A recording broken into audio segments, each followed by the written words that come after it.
community passed away, Terry Barber, who worked for Parallax Press for many, many decades, transcribing our teachers' talks. And so we'd like to offer this chant to send energy to her and her family, and all those who are close to her. Uh, Many don't know that Terry actually composed this chant, the music for Namo Avalokiteshvaraya, because she's very humble. Many people don't know that. We read a short memorial text for Terry. Dearest Terry, we remember as young monastics working with you at the Parallax table, selling Thai's books on the early US tours. We remember your quiet presence like a gentle stream nourishing the roots of the community. You were so humble and respectful toward Thai and all of us. Little did we know how much you had been contributing in the background already for more than a decade, spending hundreds of hours transcribing Thai's talks into English and turning those transcripts into books that would transform countless lives. You remained devoted to Thai and his mission through the generations of ups and downs at Parallax. Though at times unsure of yourself and the quality of your contributions, you are always committed more than 100% to the path of practice in the community. Each time Thai came to the US, he sat with you and others at Parallax to discuss the direction of the books coming up in the next 2 years. You are part of that intimate group. Your personal transformation helped chart a spiritual path for the world decades before the mindfulness revolution of the early 2010s. Thai always had complete trust in you, and so did everyone who encountered your presence and work. Thai love and respect for you deepened your own journey, making your work even more of a gift to the world.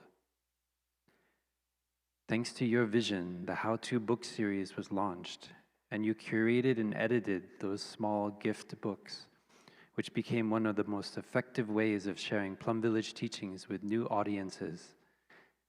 People curious about mindfulness, but too busy to read larger books. Your ability to craft accessible books invited people to take their first steps on the path. Terry, you enjoyed so much respect from the monastic community. Your humility, gentleness, and deep wisdom shone through in everything you said and did. Intensely private, you never wished to be a burden on anyone, even when the illness that would mark the last years of your life made it challenging for you just to breathe. Your spirit lives on in each one of us who has encountered Thai's books. Quietly shunning recognition, your deep conviction that all people can cultivate their best qualities was your engaged way to transform violence in the collective consciousness. May you continue to manifest in each of us so we may learn from your quiet bodhisattva way of transforming and healing through skillful words and kind deeds. Your presence continues now in us, inspiring us to embody and share the Dharma. You passed away peacefully, and we know that the Sangha was there with you in your thoughts, your speech, and your actions. Your legacy continues in each book and in the hearts of those who carry on Thai's work. Thank you, dear Elder Dharma Sister, for your courage, compassion, and deep transformative insight. With love, the monastic community of Deer Park.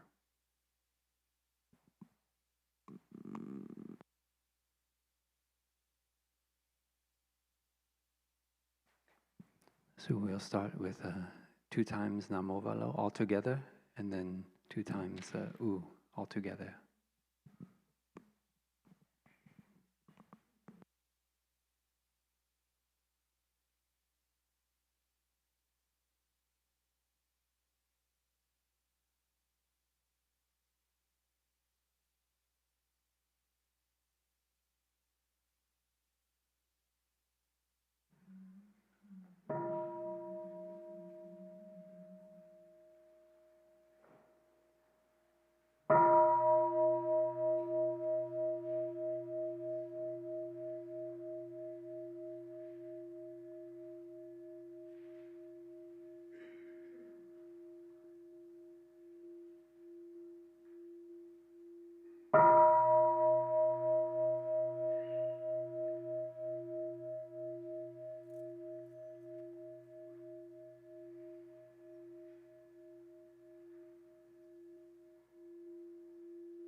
Yeah.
So, dear respected teacher, thầy, dear noble sangha, you hear me okay?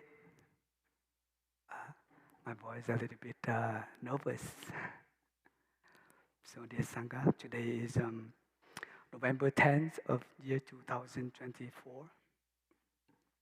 We are in the day of mindfulness at Deer Park Monastery, California. And today is we are on the fourth week, like a first month of the rain retreats. We already have been gone 1/3 of the rain retreat already. And the rain retreat is the gift, special gift for monastics and also for for lay friends.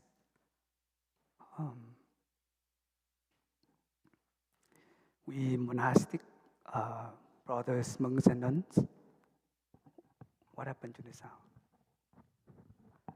And the lay come for the rain retreats here. We are all practitioners.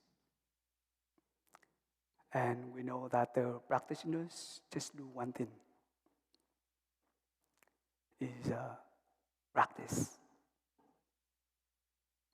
Just one thing is practice. That's what we call the practitioners.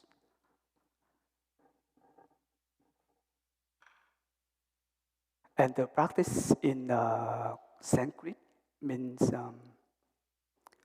bhavana. In Vietnamese, tu tập, tu tập.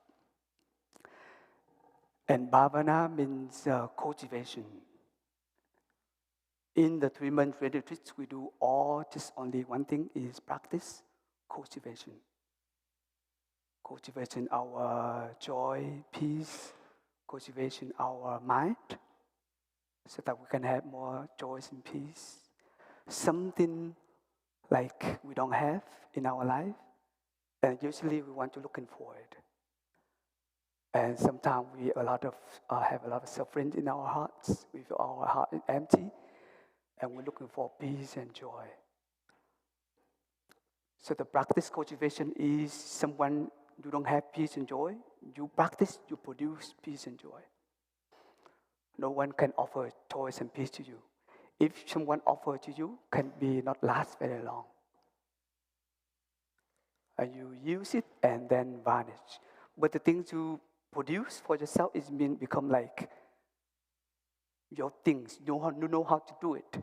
When it's low, you know how to recharge. So that's why I feel like the rain retreat, 3 months, I have a chance to do that. Look like a gardener.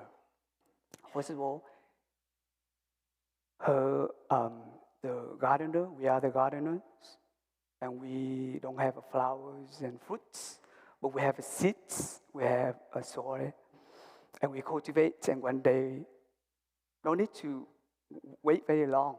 We know that we planted the seed, we water, and then we have flower fruits one day. And when it's no more, and then we continue to cultivate, next season, go on like that. So I feel like I'm very lucky. We have monastics. We have 3 months, 90 days to do that. And right now is 1 month already passed. And I feel a lot of joy, a lot of happiness. Of course, so many things going out there, difficulties here and there. 3 energies that we can cultivate every day through the way that we do walking meditation, sitting meditation, and eating meditation, listen to the bell. This morning we have a chance to do walking meditation together. It's so wonderful. And that 3 energies, first of all, is the mindfulness. The energy of awareness, recognizing what is going on, what you are stepping on the Mother Earth. In order to recognize, you need to be present. So you are truly present in the here and now. Bring your mind back to your breathing, back to the body. to cultivate true being in that moment, to recognize what is there. So when you practice like that, to walk in that way, to cultivate energy of mindfulness.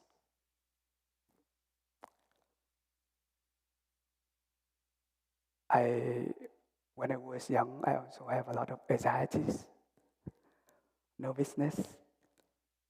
I have that because my father have a lot of fear and suffering from elders. Whatever people told him to do, he worried that he do not right, and people hit him or people, the elders punish him. So the whole life of his life, he doesn't have voice. So usually he didn't have a chance to speak much in public. He feel very nervous. And when I grew up in that spirit, when I become a monk, I also have that kind of fear. The elders feel nervous in public. But luckily, I am practitioner. I train myself, so I feel better. Do you think I feel better a little bit? Yeah. I learn English and I train myself. So when I feel nervous and a lot of anxieties, I remember Thay's teachings about belly breathing. So when Thay said that when you feel nervous or a lot of fear, anxieties, you breathe mindfully in, and then you bring attention and awareness back to your navel, your dantian, your lower abdomen. And you feel the abdomen is rising. When you breathe out, you also pay attention to the lower abdomen, and you visualize that the lower abdomen is falling. So in breath, the lower abdomen is rising, and out breath, the lower abdomen is falling. And when you pay attention to that for a while, you focus only one thing, the rising and the falling of the lower abdomen. So your lower abdomen is the object of your meditation in that moment. So in that moment, you cultivate the energy of concentration. And I think we are the practitioners. We can do that all day long. It's also very helpful. Because the breathing is very important. Always go with us. And I feel like I learned how to do that, and I practice with that. Even I do exercise, I practice with belly breathing. I do Qigong. And the first thing I remember is here, the energy of the inner centers. I bring my mind back to the body. So slowly, I think anxieties and fear and nervousness is naturally vanish because the concentration on my belly, being mindful of my belly, bring me peace and calmness after a few minutes. The moment I continue to practice and I recognize that I have this body, I recognize that I'm okay in this moment. I am alive. Realize that this moment is precious. It's okay. I'm here for myself. And that recognizing is a little insights. Bring me awareness that you need to love your body. Bring me awareness that I love my body. I know how to take care of myself. I am here for myself. So the practice like that is the practice to cultivate energy of mindfulness, concentration, and insight. Even just the acts of belly breathing.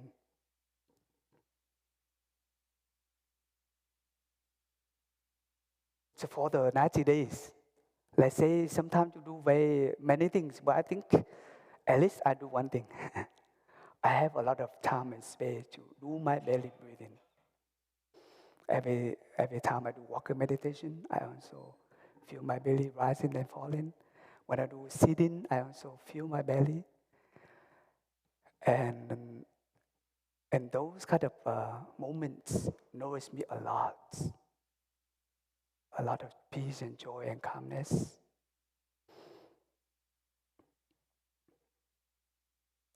So today I'm supposed to talk something, stepping into freedom.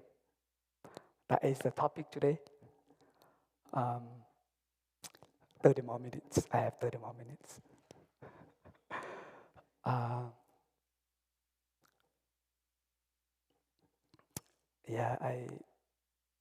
Stepping into Freedom is a book by Thầy, our teacher.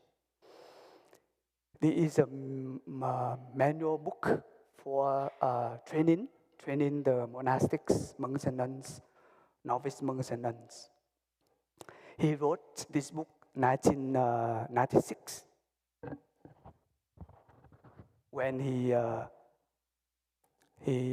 stayed in France. He exiled in the West, and 1 year like in Columbus, we have more young monks and nuns ordained. We the community is vaster, so we think he need to rewrite the book again. The manual book very clear for training young novice monks and nuns. In Vietnam or in China or in Asia, in general, we also use a book we call the Minor Vinaya book for novice training, but in Chinese. So when I was 14 years old, I became an aspirant and become aspirant for 2 years and a half. And when I become aspirant, in Vietnam, in Hue Center, in Root Temple in Vietnam, Central Vietnam. So when I become an aspirant, I received that book to practice and to be trained.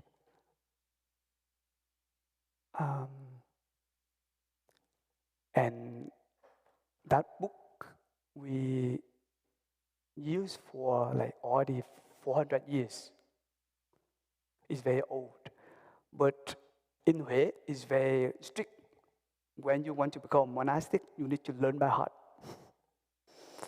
Well, so when I was become an aspirant, I learned by heart all the things in that book. 2 years and a half, and I learned all of them. But luckily, my teachers, my root teacher is a younger brother of Thầy. Even in that time, Thầy not come back. Younger brother in Dharma, Thầy did not have a time to come back to Vietnam after 35 years, but every year I have some books from Plumledge. Also, he sent to Root Temple. So that time, I also received another book we call the Stepping into Freedom, Bước tới Thảnh Thơi. In 1999, that's the first year I become the aspirant. So I have a chance to learn 2 books at the same time. So in this book, we have 4 parts. First part is the gathas, the verses for daily use for aspirants. The second part is 10 novice precepts. The third part is mindful manners or the 5 manners. And the fourth part is encouraging words of Master Christian. So when I've been trained this book, I learned all the gathas to practice, and it's very interesting because it's so much special that I need to learn by heart. So every day I write one poem. One poem in Chinese, and then I need to learn Chinese too. And then I learn by heart, and then I also write the poem in Vietnamese, and I learn by heart. But Vietnamese I always remember first because it's very easy. And when I learn by heart, and I apply right away. And when I learn by heart and I not apply, I cannot remember. So when I apply and I remember ever.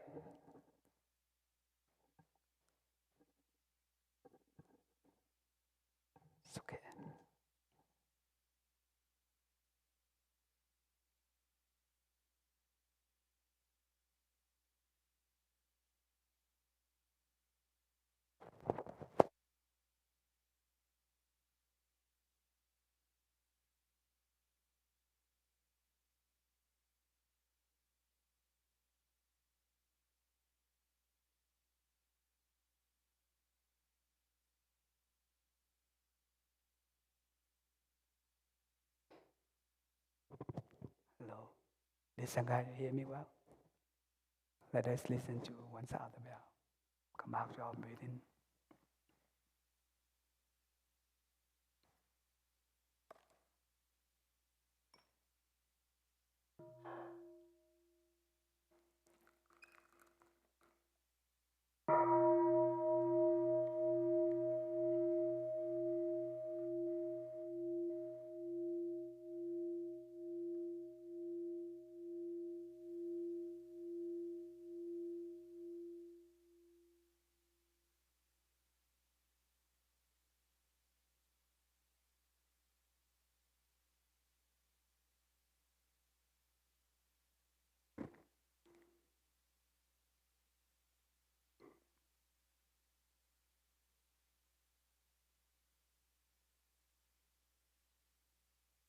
Originally, we have 51 or 50 verses in traditional Buddhism. But Thầy, our teacher, have more compassion and he make step into freedom become like 99 verses. So we don't have a time to play. We need to learn all of them to practice. I remember like it's a lot of pressure. So when I learn by heart, because every week, like my mentor, like do the exam, 10 verses you need to remember. So it's like I need to learn by heart. So there is no way to remember by no practicing. So when I learn one gatha, I apply right away. The gatha I love very much is the gatha of harmonizing breath. I remember now, always remember, thở vào tâm tĩnh lặng, thở ra miệng mỉm cười, an trụ trong hiện tại, giây phút đẹp tuyệt vời. The harmonizing breath is like breathing in, I calm my mind. Breathing out, I smile. Dwelling in the present moment, this is a wonderful moment. And that in Vietnamese, I love that very much. That gatha, in traditional, we don't have that one. But this gatha I like because it resonates with me so much. When I practice this one, I remember I smile. When I smile, I remember this gatha.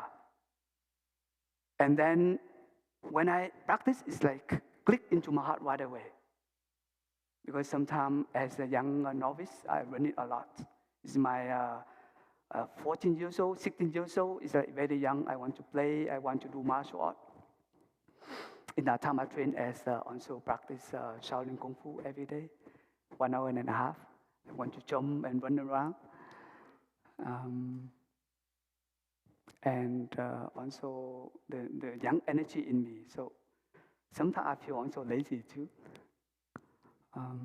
The practice gathas, the verses is very helpful for me. Like when you breathing in, you read one line, and when you breathe out, you read another line.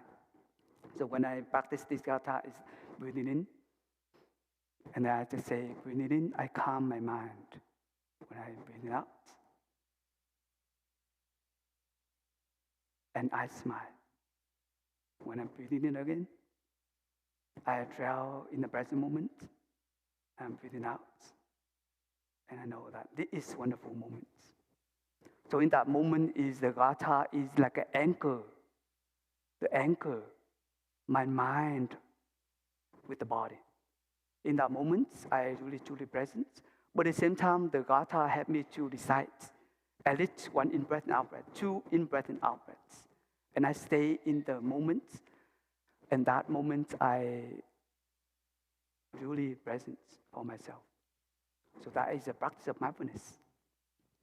So practice of gatha is a way that can come back to your breathing. And the moment that you can take your mind, to bring your mind back to the body, to be there, to breathe and to recognize you are alive. And I remember in that time, it's very hard for me to smile. Now today I smile a lot because I practice too much about that kind of area. One day I do qigong and I make it's like I make a video, right? The video that when I do video, is that I tossed the camera to me. And I practice smiling. And somehow I delete 3 videos because I'm not smiling in that video. Delete, okay, I record again until you smile and you really feel like that's the way that I practice with my recording my video.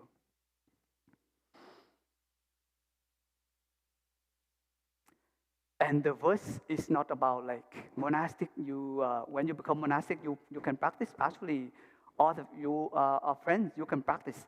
If very pressure for you to learn by heart, there is a way. For example, when you brush your teeth, there is a verse to practice. When you're waking up, you have a verse to practice. Breathing in, wake up this morning, I smile. You breathing in and you practice. Breathing out, there are 24 hours before you, before me. Breathing in and again, I vow to live deeply in each moment without to look all beings with the eyes of compassion. So that moment you recite the Gatha, it helps you to anchor your mind. But at the same time, that how many of us, when you waking up and you just sit there to breathe and smile, maybe some people said that, oh, man, time is money. Why do you just waste your time to sit on your bed? Oh, heard it, man. We have 8 hours to make money. And then you sit on the bed like 50 minutes, you lose 50 minutes, you know. So hurry up, breakfast, done, go to work. Traffic. So everything like trigger your thoughts, you're thinking about like, think about next, think about your work. How many of us, when you wake up and then you just about thinking about you have to smile to yourself, or you breathe mindfully? It's very hard. Not many of us to do it. But at monastic, there is a way to train. When you're waking up, you remember there is one God to practice with. And that's why I feel so happy, because this is the way that monastic train. But does not mean that you are the lay friends. You cannot do it because you also practitioners. And you supposed to do practice.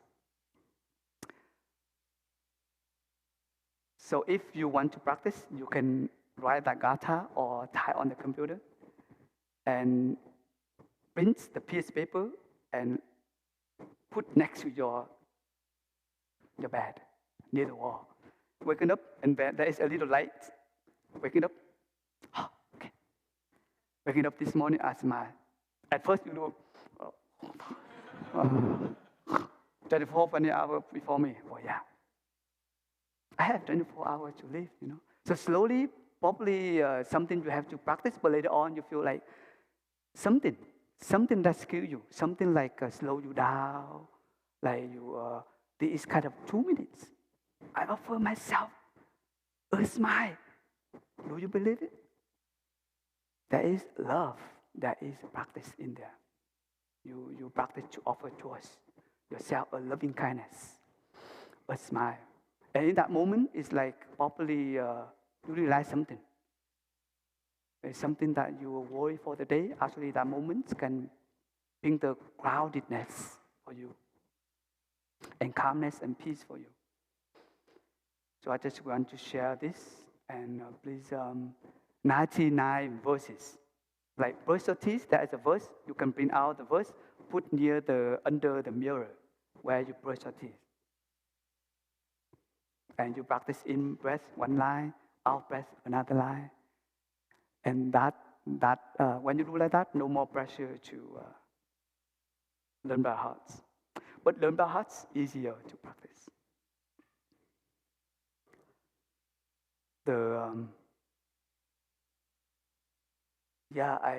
I last 2 years I have a chance to teach the stepping into freedom practice for novices, and I feel so happy. This year I don't do that, mà thầy đặc nguyện doing that, but I feel so happy. You know why? Because when I teach that one, actually I practice better. That is like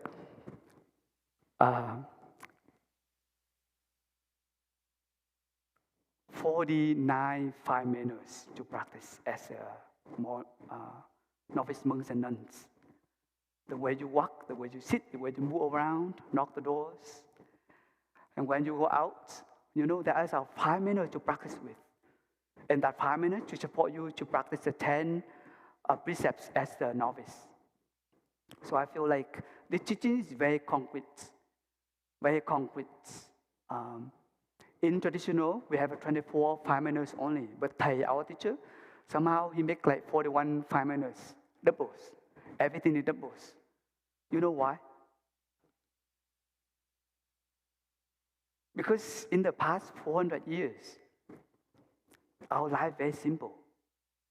Our life have less attraction or attached to things, or we consume less. Right now, we have more things going on, and then more like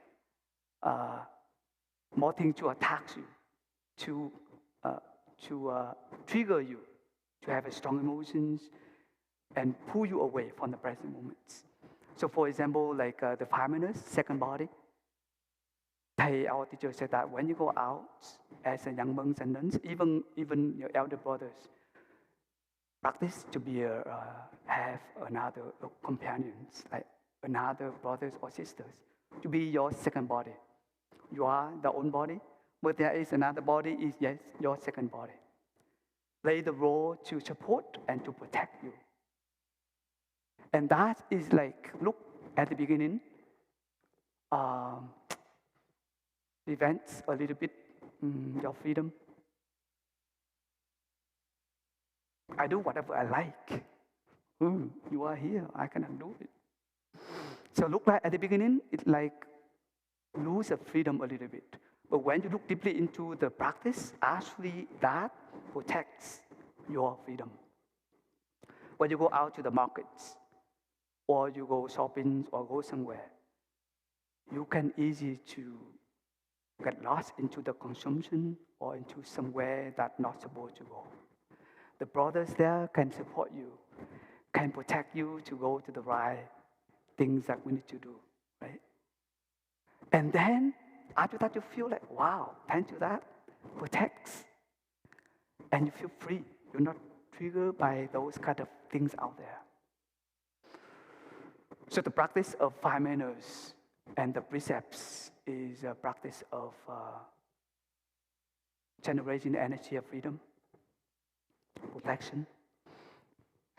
And practice of virtues every day is a practice to cultivate solidity.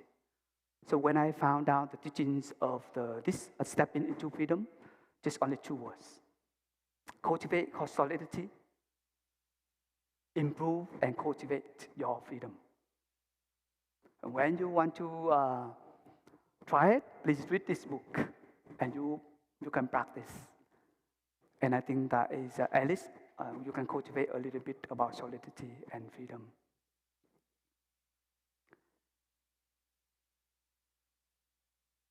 Because there is one precept we call the precept not use cosmetic and jewelry as the monks and nuns. I think I remember the precept number 7 on not using cosmetics or jewelry.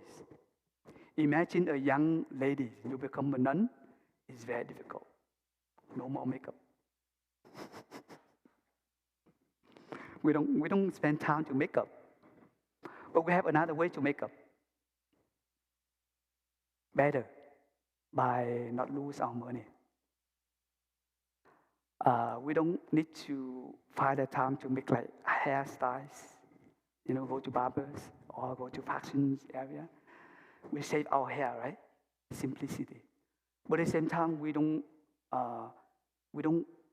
use cosmetics and jewelry because we know that is the outer form of beauties. That is not the real beauties of monastics. The real beauty of monastics is the beauty made by mindfulness, concentration, and insights. By the way that we walk, the way that we breathe, the way that we practice my 5 manners and precepts. For example, when you walk mindfully, it's so beautiful. So many people feel inspired to see monks and nuns walk very peaceful like that. I want to be peaceful like you. So peaceful. And people in the world, we don't have a lot of images like this. A lot of hatreds, a lot of angers, a lot of jealousies, a lot of discrimination. But what is opposite from that? Is the energy of solidity, energy of embracing peace and joy.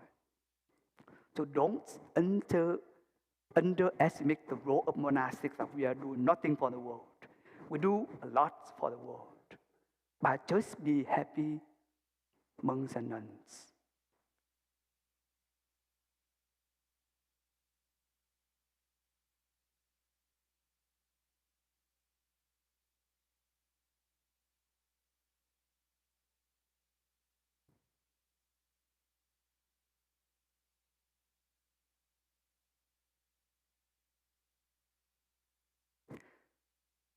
In stepping into freedom, they add in one more part. We call a part of talk for young monks and nuns. And I think I love this part a lot because I ordained when I was very young, 14 years old. I don't know anything. But I don't know why I became a monk. I'll tell you a story. It's funny. When I was 14 years old, my root teacher is my uncle, elder brother of my father. So we practiced for many years. And that day because every day he came to my family for Memorial Day for my grandfather and grandmother. So he's elder brother of my father. And I know that I was born in Hue. My family is like a very Buddhist. And also I know that my family also, there is someone ordained. My root teacher is my uncle. So that day so I just finished the grade 6, 14 years old in that time. That summer, I stumbled around, and during that day, he was very happy. He sit in front yard, and somehow he saw me. Usually he don't talk much, but that moment he saw me, and my name is Ngoang. Like Ngoang, it means like a baby. Ngoang Ngoang. So my name is Ngoang. So he said, my child Ngoang, come here. I want to ask something. So it's like my root teacher asked, do you want to become a monk? And you know what I say? Yes.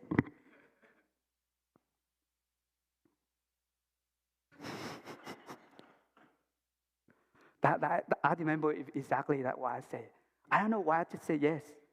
And after that is the nervousness and anxiety is like over the world, over my feet. I feel so nervous. I come out because my house is over here, my uncle's house over here, and my grandparents' house over here. So the garden over here. So like we live as a village, as a hamlet. So after that, he's very happy. Okay, this afternoon I see you. Okay, and then I go back to my house and ask my father, oh, Papa, I asked my Papa, Uncle Monk, he asked me, do you want to become a monk? And somehow I say yes. How do you think? I already say yes. How do you think? And my father said, great. I think you can be a wonderful monk. My father is like a huấn trưởng in Gia đình Phật tử in temple. He's a leader of the village temple. He doesn't talk much. And then I worry more. I worry in that moment.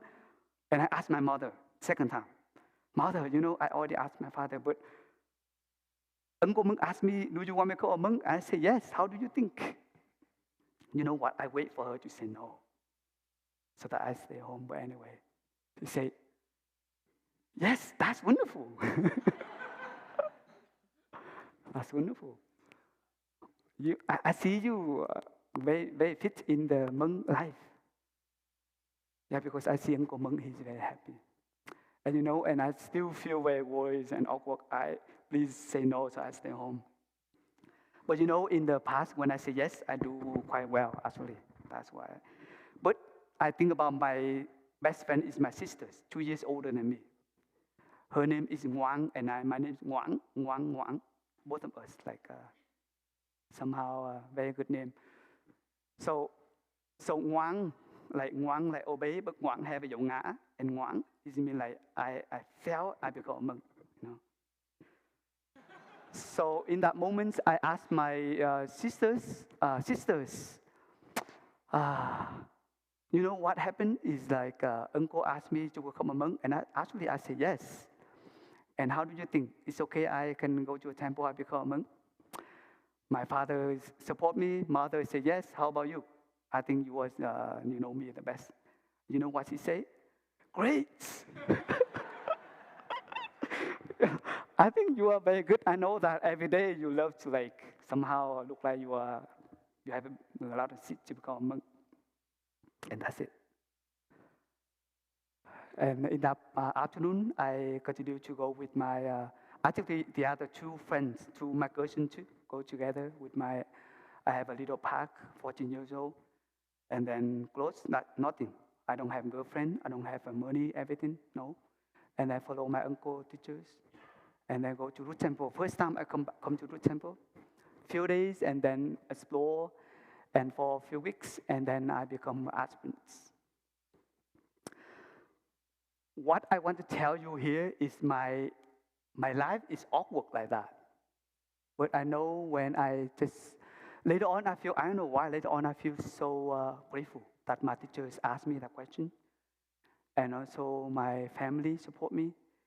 You know, what if when my father and my brothers, my sisters and my mother say no, and I think I not become Thầy Man Tue, and probably I have girlfriend, and so that is 14 years old.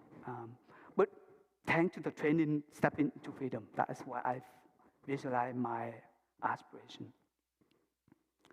So when I train, I read this part of Thầy Talk for young monastics, monks and nuns.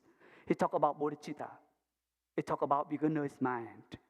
So this part is very wonderful from this book, because in the traditional book, we don't have this one. We have encouraging words of Master Christian that every young monastic we need to read, so that you can encourage you to stay in the path we call the freedom path.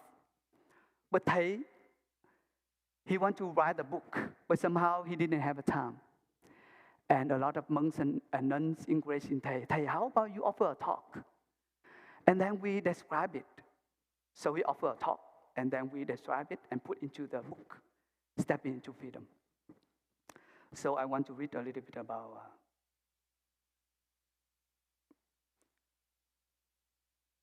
a few words in here. It's very simple. The energy of bodhicitta brings us great happiness. We have a path and a determination to go on that path, which is already enough to make us happy. There are those who do not know their path and do not know where to go. Their lives are desolate and empty, and they suffer. With bodhicitta, you have a basic conditions for happiness. And at that time, you practice mindfulness, and your bodhicitta is active. When the time that you practice mindfulness, your bodhicitta is active and nourished. Forgetfulness is the other energy. The energy that, the elements that arose our bodhicitta. And every day when I practice with this book, I read this a lot, again and again. I know that I want to have fun. I don't know why I suggest I become a monk, but actually, when I practice training as a monastic, I feel there's something I like it. There are 18 of us. As the aspirants, we live in the same room, very big room together. We train at the Sangha, we train together. And then I train for 2.5 years. And if I don't have a choice, I don't think I still stay there. 2.5 years. And then when I got 16 years old, I ordained as novice. And I continue 4.5 years in the temple. We ordained at 18 of us in the temple. And I feel so lucky to practice in a Sangha. And I know that is my uncle is there. He's support me.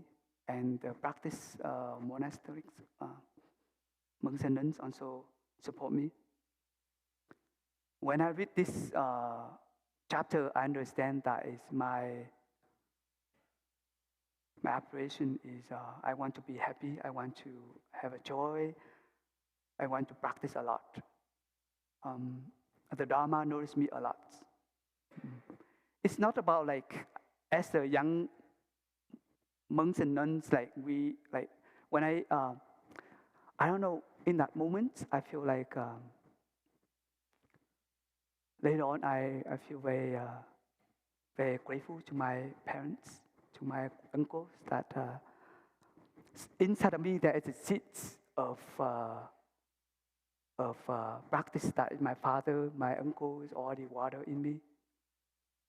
And somehow when I come to Root Temple and we practice as a group together, and I feel like if there is no Sangha, I don't think that I stay until now.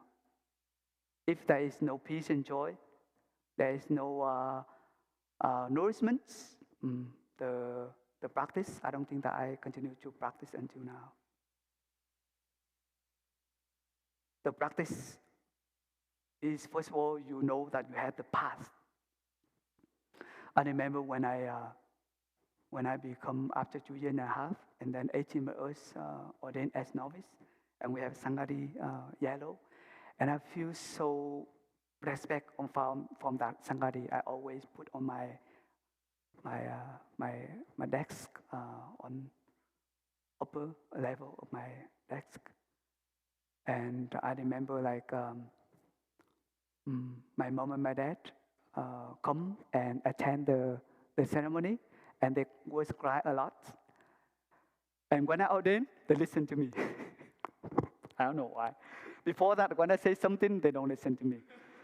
But when I ordain and look like I say anything, they just listen to me. I don't know why. That's kind of power. That's the kind of power. That is the practice every day. I feel like thanks to the Sangha, I can visualize my dream. I visualize my aspiration clearer. I visualize why I'm maintained in this path. Beginner's mind, all of us have. Your bodhicitta is mean the mind of love. When you fall in love with someone, you say everything is very beautiful. I love your hair. I love your eyes. You are so wonderful. You are the part of my life. The half moon I found out for many years. Right now I find the right one. And then that brings me a lot of happiness. When you married her or him for 2 weeks, and then you realize something else. You suffer. Somehow that kind of beginner's mind is not there anymore. The mind of love that you love her about this, you see something else happen, and you don't feel that you love her anymore. Because in her, in him, there's something else. It's the same when you become monastics. Don't think that when you become monastic, you have like the mind of love, and they'll stay ever. I could practice as the novice for 1.5 years. And when I came to Plummet 2006, I feel like how precious it is, the Sangha, the community that protects me and practices with me. You know that you are at the past, and you know that you have a determination, right? But that past and determination is not always there. You need to take care of it. You need to grow that determination. Somehow you say that you step into freedom, but sometimes look like you step out of freedom, but you don't know. That's what I realized, that if you are not living with the Sangha, you are easy to step out of freedom. The freedom is not like you ordain and then you will feel like, okay, I have this book, I'm step into freedom. Mm-hmm. Yeah, wow, good, wonderful. Yeah. But the practice is like nourishment. That's why I find myself every day. There is elements of joy, elements of practice. Sangha schedule is my nourishment. Every day I read these talks, this chapter again and again. Do I practice walking meditation? I feel nourished. Do I know that why I am in this Sangha? What kind of Sangha nourishes me? Why I'm still here? I don't know why I'm staying here long and I not stay in Root Temple. Does not mean that Root Temple is bad, but I think that is in Root Temple in the past is like that, but right now it's different. I think is when I stand here nourishes me more than over there. There is the time that I want to have my own temple or my own place, right? There's time have thoughts come up like that. But when I sit and have a tea with my brothers, I see that they have temples. They easy for them. They don't have a time to practice. They do the ceremony all the time. I don't like do that ceremony. I don't like just spend time just do like cúng đi đám, cúng and ceremony or like where I have a time for me to practice or to learn and to grow. And I feel like the time of the Sangha is help me more to offer, to solidify my practice, but at the same time to open up. That's why as the Hui, young monk, I feel like I have elements of non-Hui elements. It means the elements that many years I stay in the West. When I teach all the young novices, they are very Westerns. They are very Westerns, okay? I remember that when I was told as the young novice in Vietnam, in Hue, very different. It's very strict. But some of them, I don't like it. But I cannot share it. Then right now, I do the same things, teach to them. Do I want to repeat that again, or I do different? That's a way that I reflect on myself to practice, to grow.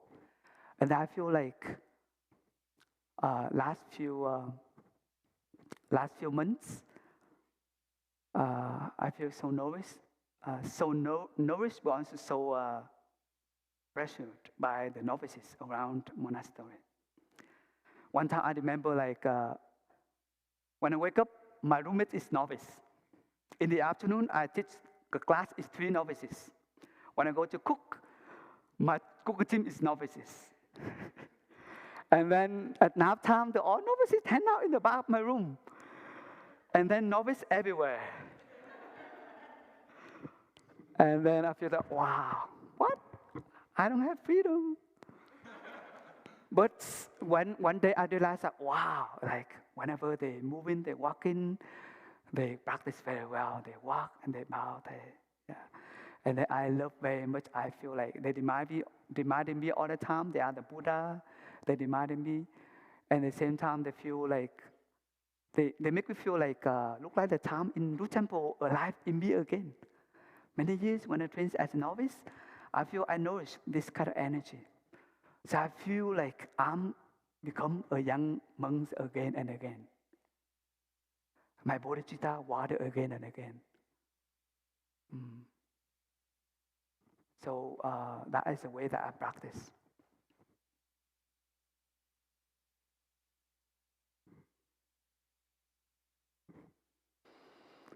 Well, I have some more things to share, but it's no more time.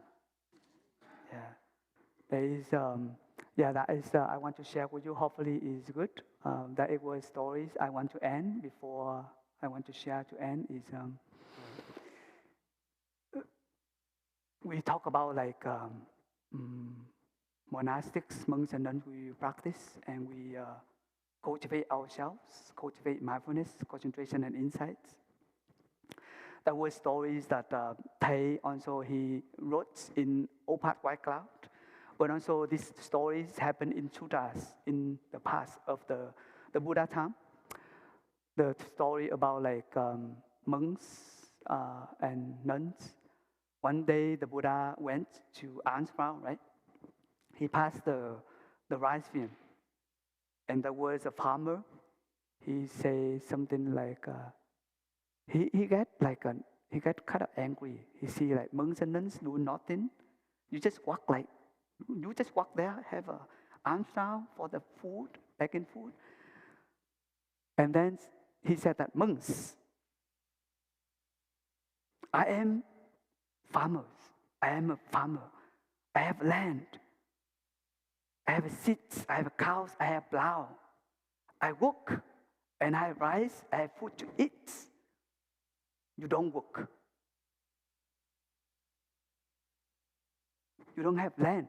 You don't have rice. Where's your land? Where is your rice? Where is your plows? And you don't work. And then what you eat every day? We work very hard to produce the food to eat.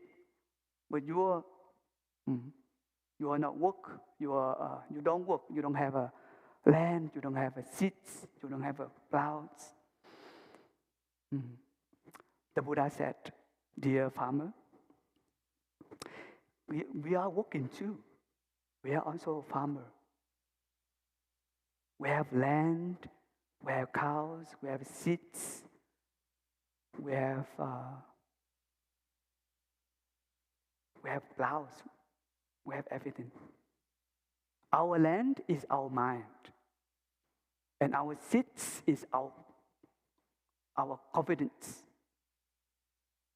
Our plow is our mindfulness, and our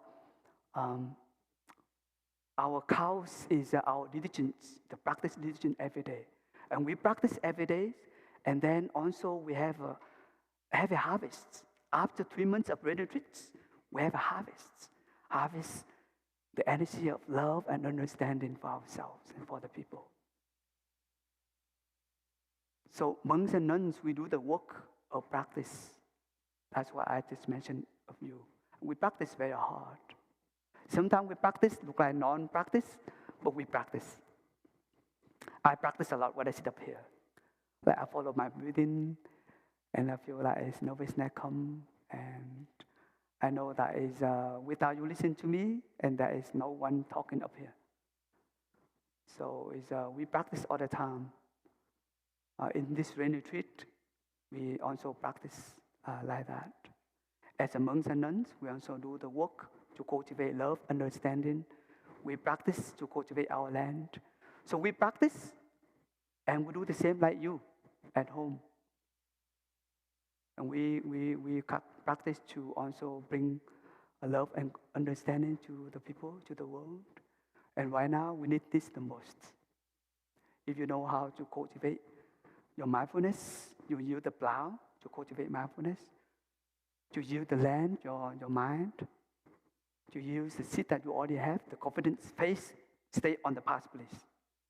When you stay off of the path of freedom, you know, and Sangha demanding you. That's why I trust Sangha.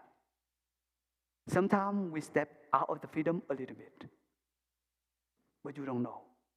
But you don't let the Sangha demanding you. You don't trust Sangha, and you keep doing that. And one day you step out more of non-freedom elements. And then you don't feel interest anymore in the Sangha. Okay, I feel more freedom if I live alone. You choose somewhere else to go. But your aspiration, you see at first, you see this place is so beautiful. The Sangha is beautiful. But right now, why I don't feel beautiful anymore? So I think Thầy said that is the next Buddha. Maitreya is a Sangha. Because it's very strong. Individualism,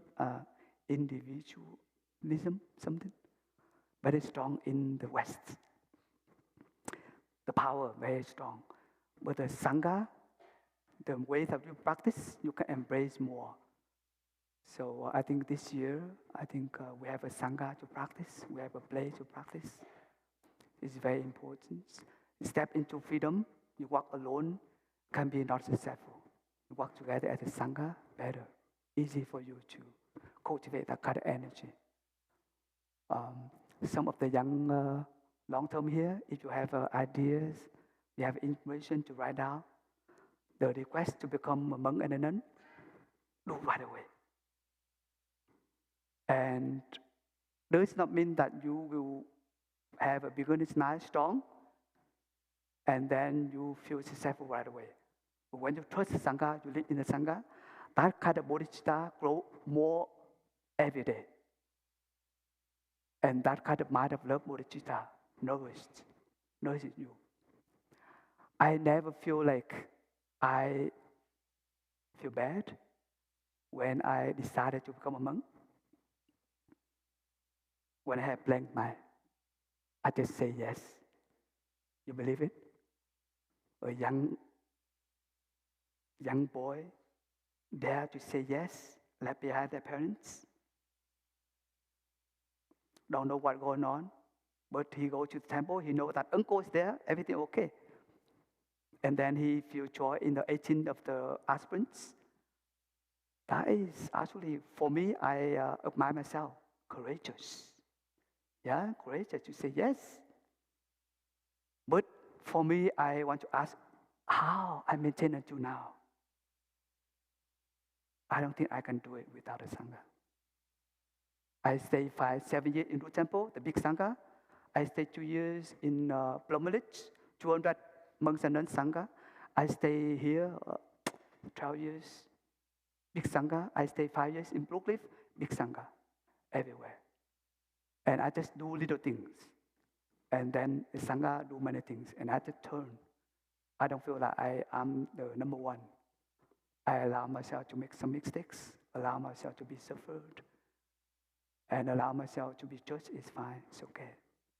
My English is getting better every day. That's my happiness. You believe it? I feel like I getting better in the practice and open up. That is my happiness. Thank you for your listening, and I feel like happy to have you here. Please consider if you want to become aspirants training. Who stay here for 3 months? You consider that and you write it. And you can see Father Man Tue can do it. I can do it. Because he's very young, 14 years old. He can survive until now, not die yet. But I think you already experienced so many things. You should do better than me, right? So thank you for listening. Let us listen to the sound of the bell.